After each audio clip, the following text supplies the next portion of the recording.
6th District in Newport Beach, and we are getting ready to open our new branch library here in Corona Del Mar, which was a product of so much community effort and collaborating with the city staff and with the former council. And we had a grand opening the other day. I hope many of you were here. And it's really come to be something that we can all be so proud of. And I'm here today with our new branch librarian, Annika Helmuth, and she's in charge of this branch, and she's going to be welcoming all the people that come in, the babies and the story time, and doing the story time. Yes, and absolutely. so she's going to do a little tour for us of the new library, and we can see what all the different little special things are. Yes. That sounds great. Okay. I'm looking forward to it. Here we go.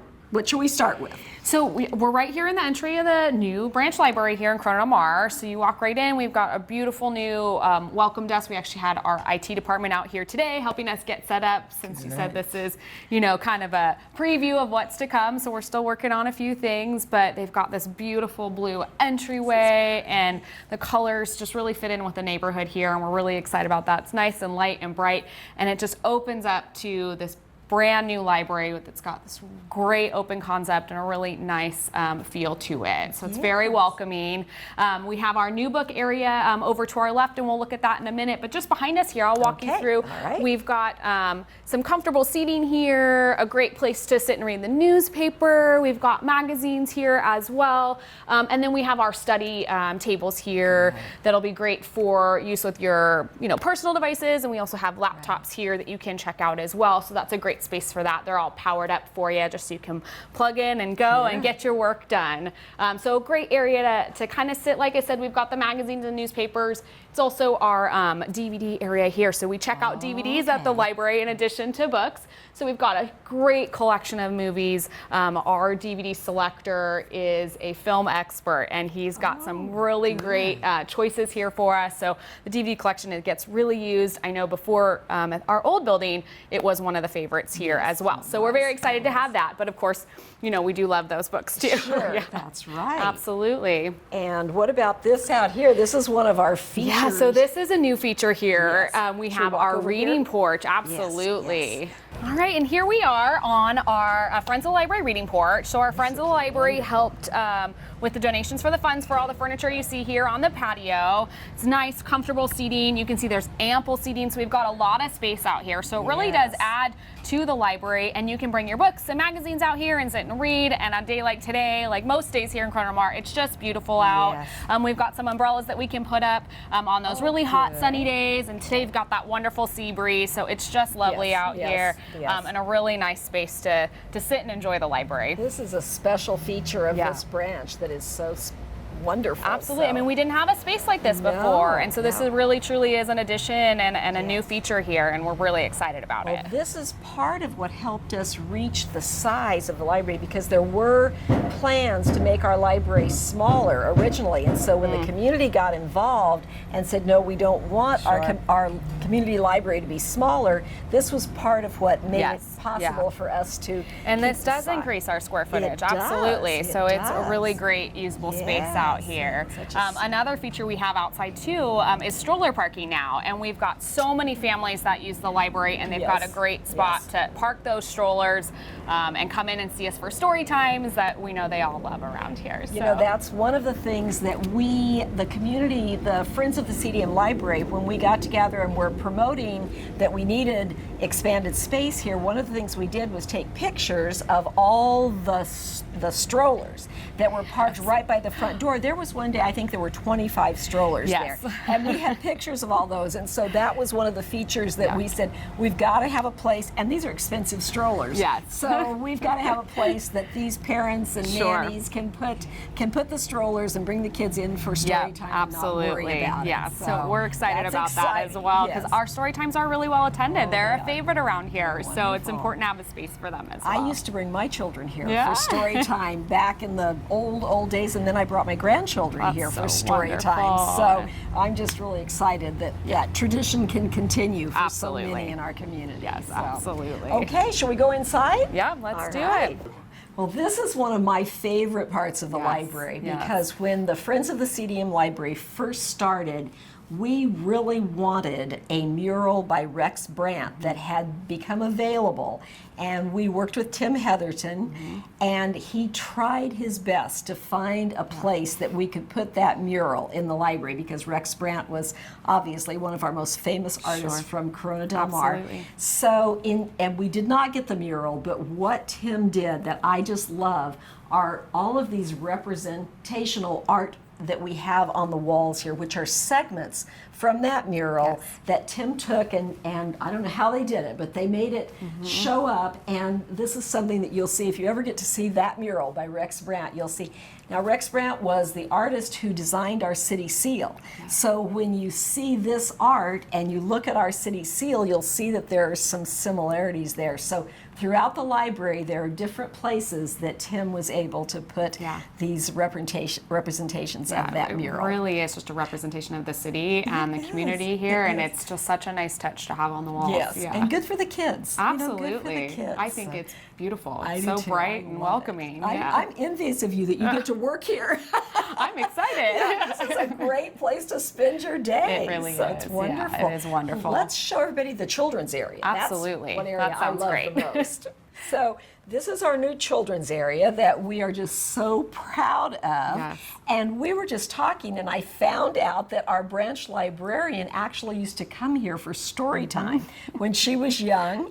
And she did get a chance to be the branch librarian here before we tore down the old building. Yeah. So she has a great ability to appreciate what we have now compared to the little bit tired old library. Well loved. It was well loved. Yes, But we're it very was. excited about the new space we have here, especially this children's area. It is just incredible. It's so vibrant. It's so inviting for those little kids. Isn't it? On the grand opening, I don't know if you noticed, the kids just came right in. They grabbed a book. They sat down. It was home to them. It It was was. really It wonderful to was. see. Yeah, it was wonderful. And it's wonderful to think about kids developing that love for books and learning in the library Absolutely. when they're so young. And hopefully Absolutely. it carries throughout their life. Yeah, and So, we've got those story times that really just enforce those early literacy skills in addition to that joy of reading. And we're really excited too because all the books in here are brand new. and they are brand new because of one of our Friends of the CDM Library board members, Karen Carlson, who made a $50,000 donation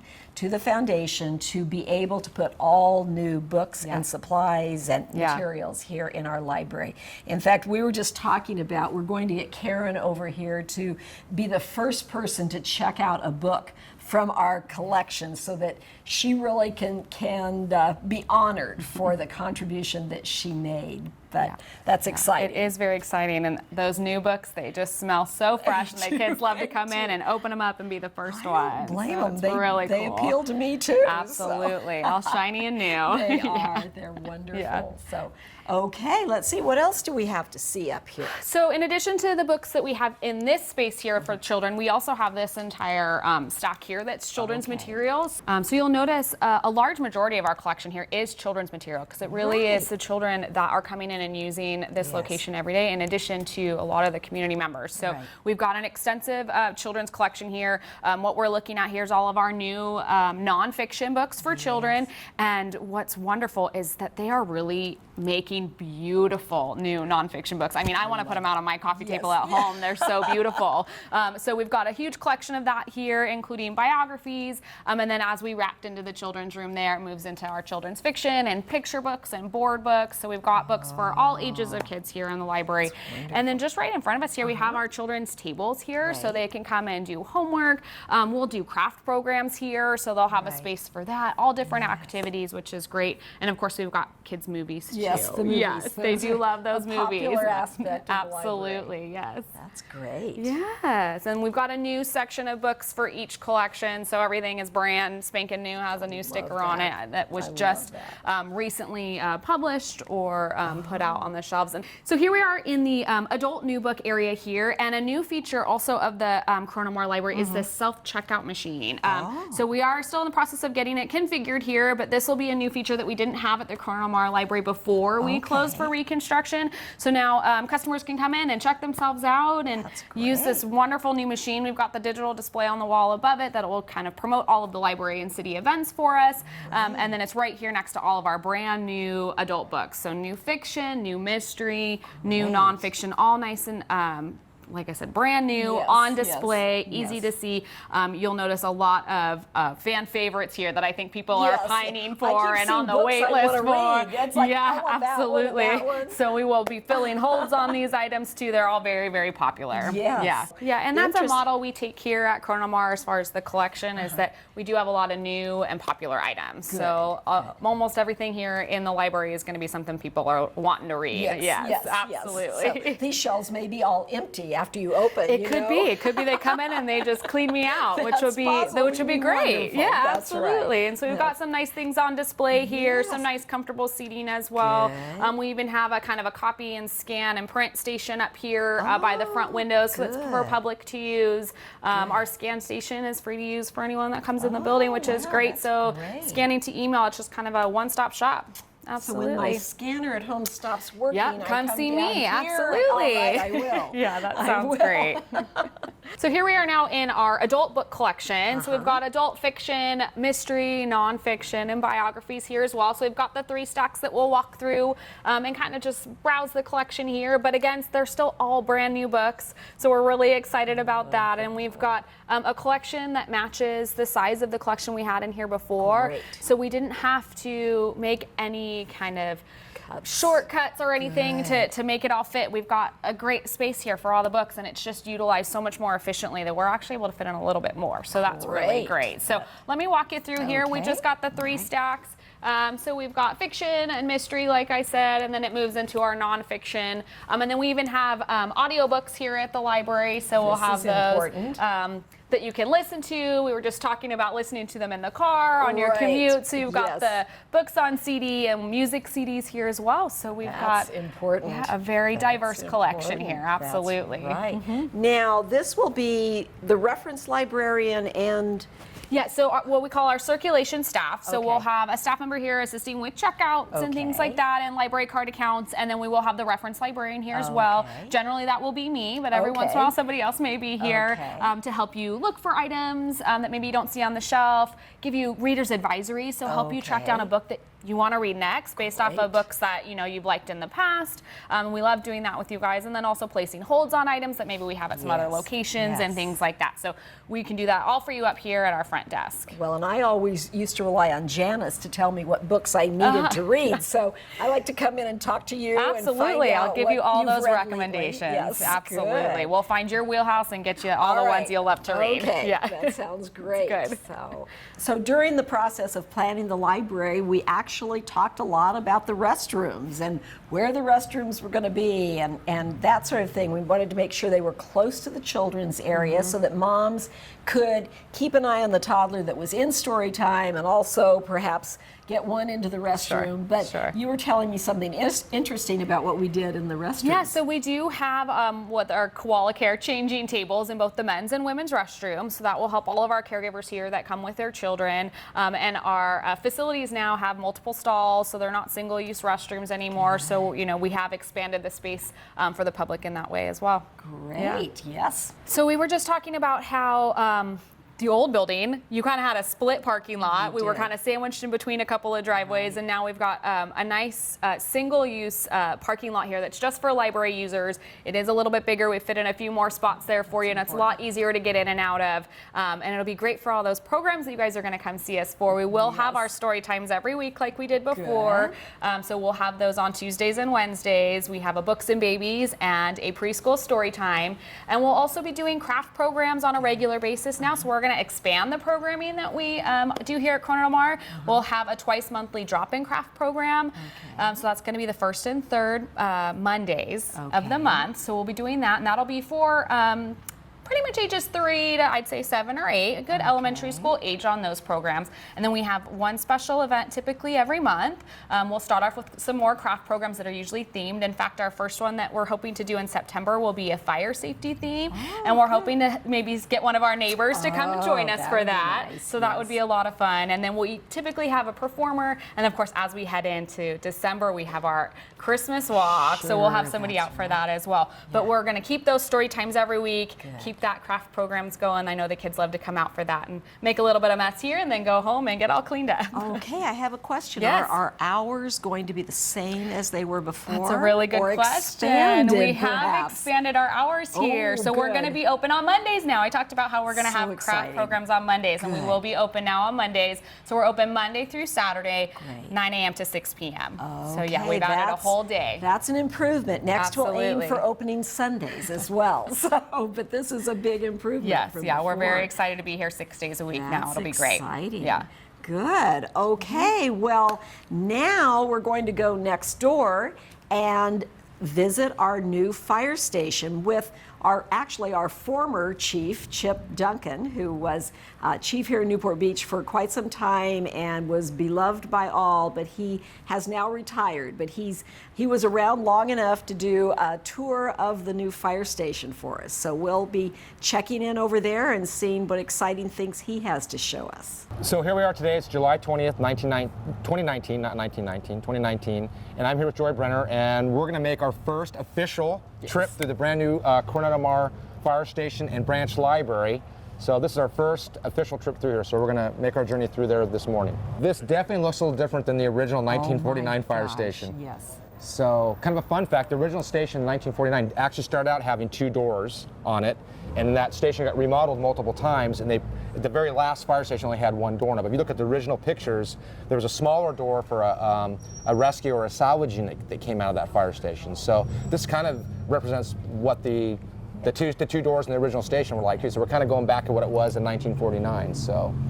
And we definitely built these big enough to accommodate any fire trucks that we may have now or in the foreseeable future. Yes, we finally learned our lesson over the years that things don't get smaller over the years, they get bigger, and this will serve us well into the next 50 plus years with equipment and everything we have in the current fleet and anything predicted will fit in this building, which is great. It'll be inside and secure and very nice. And it's beautiful. And it's beautiful. And you remember the other station, we had a mobile home out behind the station, and we had an awning where we had to park the paramedic unit out there, and that started out there in 1995. So that we've actually replaced that trailer about 3 times behind the fire station. Yes, so yeah. everything will be able to park inside now, which is nice. So very nice. We're up to the current century in our design now. Yes, we are. We finally caught up, which is good. That's right.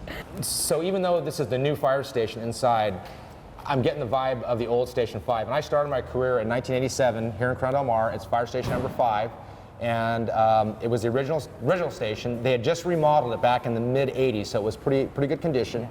But this is where I started my career. And I was cleaning my office out. I found a letter from my first week in the fire department. We had a medical aid right here on the driveway. A doctor was having a heart attack, and he pulled in the driveway, and we worked a heart attack in the driveway at the fire station. He wrote us a thank you note. So that was March of '87. Well, I was just commenting on the fact that the new fire station accommodates the fire truck pulling in and being able to pull straight out. Because over the years, that's been, especially as traffic has gotten worse, that's been a difficult feat for them to back the fire truck out onto the street and get out to go to fires. So we're excited this actually increases our level of service, that we're able to cut a few seconds off getting to an emergency. Right, and we're not backing up traffic trying to get off Coast Highway, so drive-through fire stations are far superior to the back-end fire station. And another improvement in the modern century versus the old days, so definitely a huge improvement, very safe and very efficient. Let's start with the room and why this is another improvement from over the old days. When I first started on the job, all of our jackets and helmets and our gear hung in the apparatus bay right along the side of the engine because it was thought that you grab your gear quicker and you get out. Well, what we learned is all of our stuff was getting really contaminated with diesel, and it was worse than actually going into a fire, because we wash our jackets and pants and stuff after going to a fire, but hanging on the hook in the apparatus bay wasn't a big deal. Wow. So now we have a separate room that's got ventilation, the positive pressure ventilation to keep that out, the diesel soot off of our gear. It extends the life of the gear and also keeps the contamination down on our equipment. So that's actually a benefit. So you can see these are Finally, we have nice turnout lockers so you can hang them in here. Our jackets, which are pretty heavy. So I'm going to have my assistant here, Gavin, confirm that it's heavy. Step up here. What do you think? Can you hold that? I can barely hold it. It's like my dad's blanket come here. that we got for his Here, turn it birthday. around. Turn on. around. And then, Oh, look at that, I GB. barely look at my hands. well, look you're up not done here. yet. Take your hat off. Oh, now. Look at the camera and So show now them this you got uniform. about half your gear, and plus you got to put a bottle on your back, an air pack, and your boots. You're going to have an extra 70 pounds on you 70 from the pounds? turnouts and everything else. I Wow. can barely get my hands out. Yeah, You have to you're grow gonna up go a into little that one, bit yeah. before you get into the fire business. Yes. So, yeah, that's So- great. Well, these are beautiful. I would have these racks in my house. They're so pretty. Yeah, and the thought behind these too is you'll notice lots of ventilation. Yes. So if they do get a little wet, they dry quicker. Yes. And there's plenty of storage for all their gear. And we carry our wildland gear will go on top here and bags. Our structure gear where the structure fires hangs down here. Pretty significant hangers. I mean, if you look at some of our older stations, it's kind of a little ramshackle the way we store our stuff. The new yes. stations, it's positive pressure contained, and we have room to hang stuff, and this is really nice. This So, is beautiful. turned out very, very nice. 84% of what we do is medical related, and we've learned over the years that hygiene and all those washing your hands is very, very important. You go to the hospital, you see how they have big signs everywhere. So we're more conscious now about washing hands, hand washing, staying clean. They can wash things that are dirty. If they get some contaminated, they can put this in the sink and they can wash it here too. So it doesn't go in the station. So the goal is to keep anything that's contaminated, like our gear or something from a medical aid, it all stays outside the living quarters. Another big change, back when I started, everybody would take their turnout pants and put them by their bunk at night so you could jump out of your bunk and put your pants on. Because now things get contaminated, we don't bring anything inside the living quarters. So this is another attempt to keep things clean and keep that living area clean and either from any kind of basic contamination. Sure, because you would be breathing that during the night while you slept. Exactly. Right It got, there by things you don't think about. All the old guys did it. That's the way we rolled. And even with the medical part now, we wash everything and we decon everything, and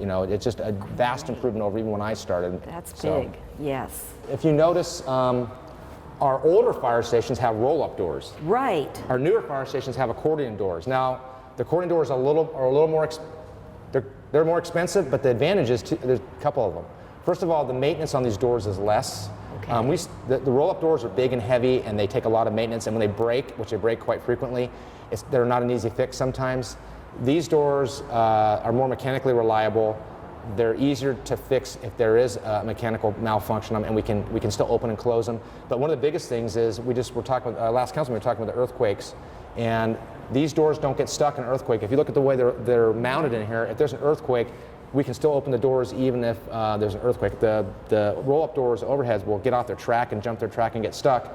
Los Angeles City actually, during the Northridge quake, actually had some issues with their doors and their stations being jammed. They couldn't get out. With the accordion doors, you don't have that issue. So that's a huge improvement too. So. Well, I notice you have roll-up doors on this side, Right. so you were cost conscious about not using the expensive doors on all four. As long as we can get the fire truck out, that's what's Right, important. and if we have to, we get the doors open. We have one way we can get in and out, even if that door has a problem. Right, So, and those doors typically don't get as much service. They'll stay open most of the day because the gate back there, these open and close a lot. So these get the overhead doors at other stations that are the roll-ups, they get a lot of mileage on them. So more mechanically reliable, safe in an earthquake, easier to maintain, a way better door for a fire station. Great and So. beautiful. Yeah, they're red. They're red. They have to yes. be red. Yes. So I have a question. Why is there no fire pole in here? Okay, well, that's a great question, Gavin, because this is the very first fire station in Newport that's 2 stories that does not have a fire pole in it. So if you look at our older stations, they have a pole in the fire station to slide the pole, and we used to slide the pole. That kind of fell out of favor because we saw there's a lot of injuries with people sliding on the poles. So now the stairs are designed that we can get out fast. There's stairs in the back, you notice the stairs out back, they're pretty wide, we can get down, and the stairs out front. The only downside is sliding the pole is pretty fun. Yes, I would think so. At 2 o'clock in the morning, sometimes people weren't awake enough, or they'd land and they'd roll their ankles, so it's safer not having a pole. So, but this is our first station with no pole. Originally, we did the original design, the layout of this fire station. I believe the workout room was actually over the library. And that probably was not a great design because if people drop a weight, you hear a clunk, or they're moving around, so they moved it and put it over the apparatus bay, which is a lot better place for it because it's not going to bother anybody, there.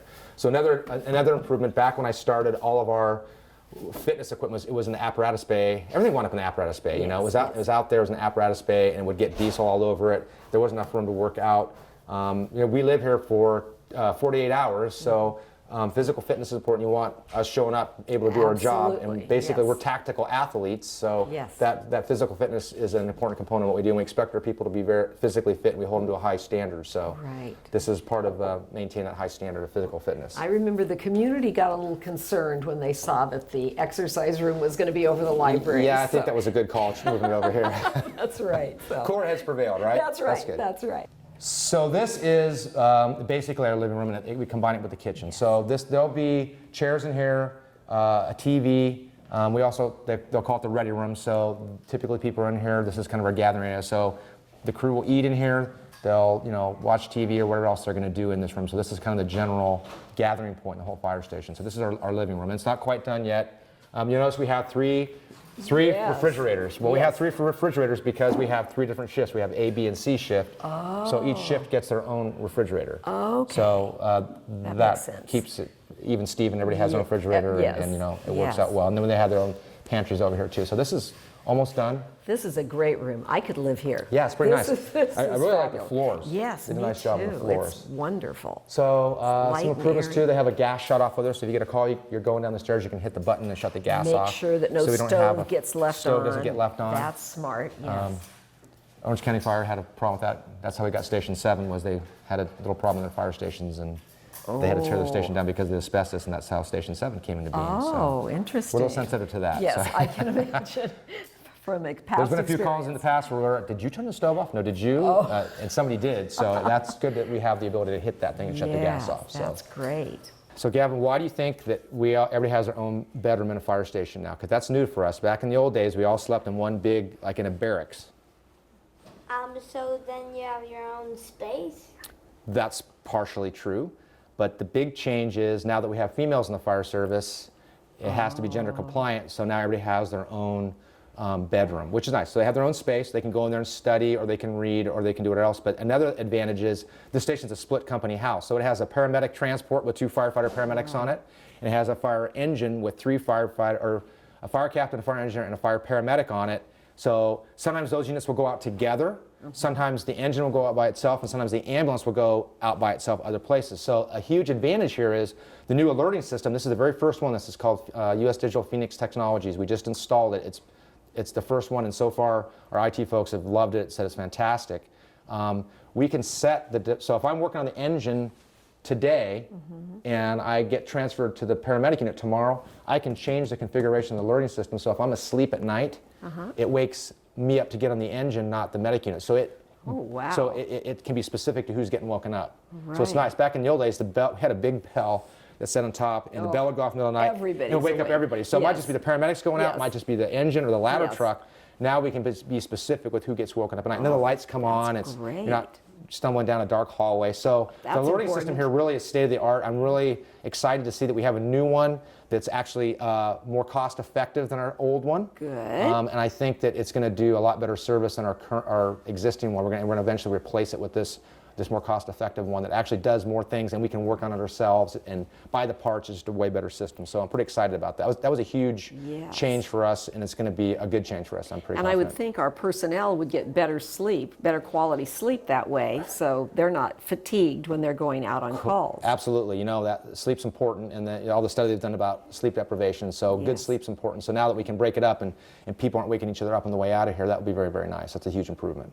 Gavin, did you know that the firemen used to all be men and that now we have women who are firefighters as well? You didn't know that? I have a question. What? Where were you guys before this was created? Oh, where were you before this fire station was created? We had an old fire station that was way smaller, and it was built in 1949, so we had to tear it all down. We moved everybody up to Oasis in the parking lot in Marguerite, so we put a mobile home up there and a tent to put the engine in it. You've seen those, Yeah. haven't you? I Where think the- that's near my house. near your near my house school. and near your school, Okay. yes. So that we moved them. Well, we built the fire station, so now the fire station's rebuilt. Now we're moving back in. Yes. So here you go. This is your standard dormitory bedroom. It's obviously not finished, but it's got a reading light. Okay. It's got a coaxial cable in here if they want to hook up a TV in here. but this is the new alerting system. They can reprogram it based on where they're at. And if I'm on the engine one day, I punch in I'm in the engine. If I'm on the paramedic transport, I punch in I'm in the paramedic transport. That's a huge advantage over the old days. So there'll be a locker, 3 lockers, because it's 3 shifts. They'll be able to put your stuff in your locker, and there'll be a bunk over here. And we actually give them a mattress and a bed. They get a mattress. Yeah, but they have a view of a beautiful view of Corona Del Mar outside the window, which the old days we did. There's no view of anything. No, that's right. So they can see what they're protecting. They can see what they're protecting. Yes. So a beautiful day in Corona Del Mar. Yeah. So that's another big change. Back in the old days, we didn't even have washing machines. Right. And you'll notice our folks don't wear their uniforms home. They'll wash their uniforms, so not bringing back bloodborne contamination or anything else. They wash their stuff here in the fire station. Good. So they do their laundry here in the fire station. That's Just another improvement over making sure that contamination doesn't leave the fire station. Level of safety, yes. Yep. Again, in the old days, we had a red box you'd open and pull a phone out. Yes. Now, it's basically the same concept. You push this button, it goes right to the 911 dispatcher or at the police department at our public safety answering point. So you have an emergency, you run up, you hit the button. Even if we're not in quarters, it goes right to our police dispatch, and that's like dial 911 right there. This has been over a year process of doing this, and it just didn't start when we broke ground for the fire station. Obviously, the council had to approve it. There's a lot of dialogue that went along with the fire station, financing it, planning, all that kind of stuff. But really the most fantastic thing, and like I said, this was my first fire station. I'm kind of excited that my last official act as a fire chief is going to be opening this fire station, is the amount of civic pride that this city has for the buildings they build in the city, how serious they take public safety and providing a high level of service to the citizens, not just on the fire department side, but on our library side too. You've got a branch library down here, which is really, really important. Honestly, that library, I believe, is like kind of the heart of the community down here. So that's really cool to see all this come together here today on the 20th of July, 2019. That's right. And that's how I became involved, was when it looked like the library was going to be either eliminated or made smaller, and the community got together and said, oh, no, we love our library and we want to protect it. And so we got a group of community members together to work with the Board of Library Trustees and the City Council and city staff, and that's what this project is. It's a culmination of the work of so many different people that have come together to make something that we're going to have in our community for the foreseeable future and can be really proud of. And I appreciate Chip. I'm so sorry that Chip is retiring, but we appreciate all of his years of service to our city, and we do have a new fire chief that's been hired, Jeff Boyles, who's also part of the fire family in Newport Beach, and I'm sure he will continue your legacy and make you proud. Thank you very much. So, but Thank we you, love Joy. you, and we're going to miss Thank you. I'm going to miss you guys too.